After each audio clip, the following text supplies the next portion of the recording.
Genèse 1. Les débuts du monde et de l'humanité. Dieu crée le monde et les êtres vivants. Au commencement, Dieu crée le ciel et la terre. La terre est comme un grand vide. Elle est dans la nuit. Une eau profonde la recouvre. Le souffle de Dieu se tient au-dessus de l'eau. Dieu dit, que la lumière brille.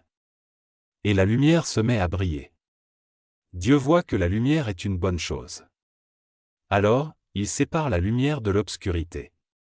Dieu appelle la lumière jour, et l'obscurité, il l'appelle nuit.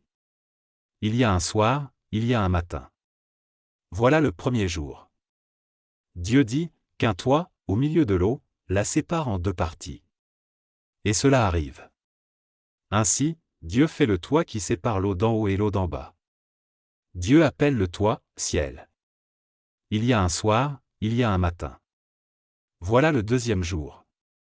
Dieu dit, que toute l'eau qui est sous le ciel se rassemble au même endroit, et que le sol apparaisse. Et cela arrive. Dieu appelle le sol, terre, et l'eau, il l'appelle mer. Dieu voit que c'est une bonne chose. Dieu dit, que la terre produise l'herbe verte, avec toutes sortes de plantes et toutes sortes d'arbres à fruits. Sur la terre, chaque plante aura ses graines. Chaque arbre aura ses fruits, avec des pépins ou un noyau, selon son espèce. Et cela arrive.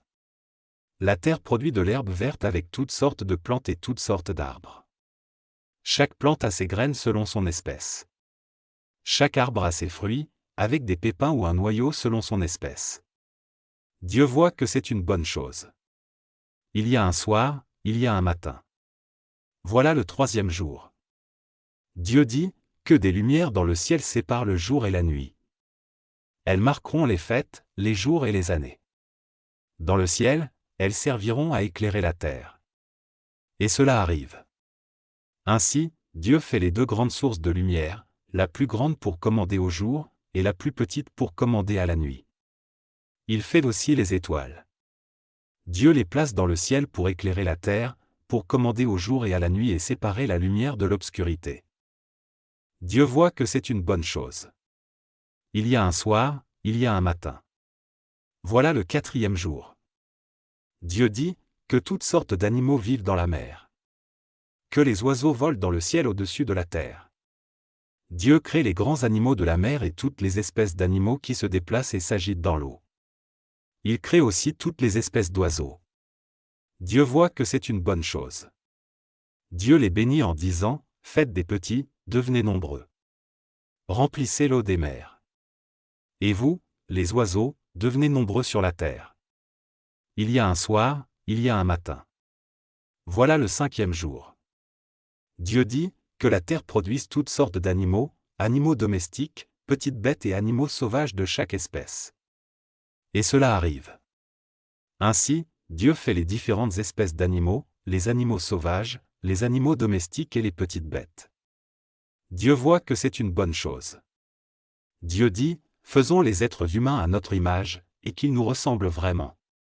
Qu'ils commandent aux poissons dans la mer, aux oiseaux dans le ciel, aux animaux domestiques et à toutes les petites bêtes qui se déplacent sur le sol. Alors Dieu crée les humains à son image, et ils sont vraiment à l'image de Dieu. Il les crée hommes et femmes. Puis, il les bénit en disant, ayez des enfants, devenez nombreux. Remplissez la terre et dominez-la. Commandez aux poissons dans la mer, aux oiseaux dans le ciel et à tous les animaux qui se déplacent sur la terre. Dieu dit, sur toute la terre, je vous donne toutes les plantes avec leurs graines. Je vous donne aussi tous les arbres qui portent des fruits avec des pépins ou un noyau, ce sera votre nourriture. Et je donne toute l'herbe verte comme nourriture à tous les animaux de la terre, à tous les oiseaux, à toutes les bêtes qui se déplacent sur le sol, en un mot, à tout ce qui est vivant. Et cela arrive. Dieu regarde tout ce qu'il a fait. Et il voit que c'est une très bonne chose. Il y a un soir, il y a un matin. Voilà le sixième jour.